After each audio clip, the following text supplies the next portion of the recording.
জনগণের দাবি প্রতিষ্ঠার জন্য এই তরুণ টাটকা যুবকরা শেখ হাসিনার পেটুয়া বাহিনীর গুলির সামনে দাঁড়াতে যারা দ্বিধা করেনি, বন্ধুরা আমার, যারা আজকে পৃথিবী থেকে চলে গিয়েছেন, দুনিয়া ছেড়ে চলে গিয়েছেন, তারা আজকে বেঁচে থাকলে তারা পৃথিবীর হয়তো একজন বিখ্যাত ফুটবলার হতেন, একজন ক্রিকেটার হতেন এবং দেশের জন্য অনেক সম্মান বয়ে নিয়ে আসতেন। প্রত্যেকেই ঢাকার কোনো না কোনো নাম করা শিক্ষা প্রতিষ্ঠানের ছাত্র ছিল। কিন্তু দেশ যখন এক ভয়াল অন্ধকারের মধ্যে, এক ভয়ঙ্কর নৈরাজ্যের মধ্যে, দেশের মানুষের যখন নিরাপত্তা নেই, যদি গণতন্ত্রের পক্ষে, মানুষের কথা বলার পক্ষে, মানুষের স্বাধীনতার পক্ষে কথা বললে সে যখন গুম খুনের শিকার হয়, সুতরাং এই পরিস্থিতির অবসান ঘটাতেই এই মাসুম বাচ্চারা, এই রংপুর বেগম রোকেয়া বিশ্ববিদ্যালয়ের আবু সাইদ, এই আহনাফ, এই মুগ্ধ এবং ওয়াসিম আকরাম সহ ফৈয়াদ সহ যারা জীবন দিয়েছেন, তারা প্রত্যেকেই কোনো না কোনো ভালো শিক্ষা প্রতিষ্ঠানের ছাত্র ছিলেন।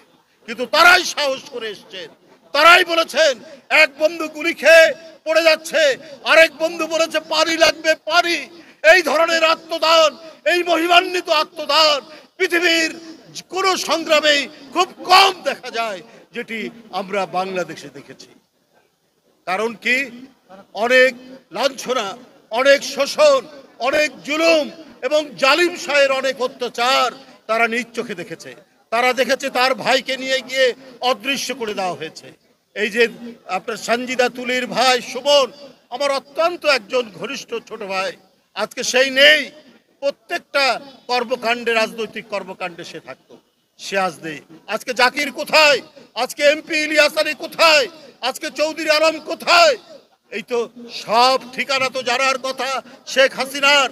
তার আইন শৃঙ্খলা বাহিনী তাদেরকে তুলে নিয়ে গেছে। এই ছিল নৈরাজ্যকর পরিস্থিতি, এই ছিল ভয়াল পরিস্থিতি। বন্ধুরা আমার, অনেকে তুলে নিয়ে গেছেন।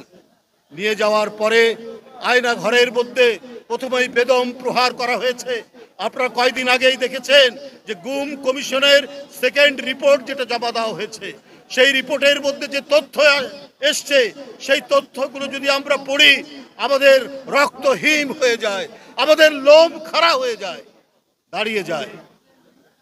মায়ের সামনে মেয়েকে অত্যাচার করছে, তার ওড়না খুলে ফেলছে, আবার মেয়ের সামনে মাকে অত্যাচার করছে। এটা গুম কমিশনের রিপোর্ট। এরপরে কারো পায়ের নখ তুলে ফেলছে, কাউকে বেদম প্রহার করা হয়েছে।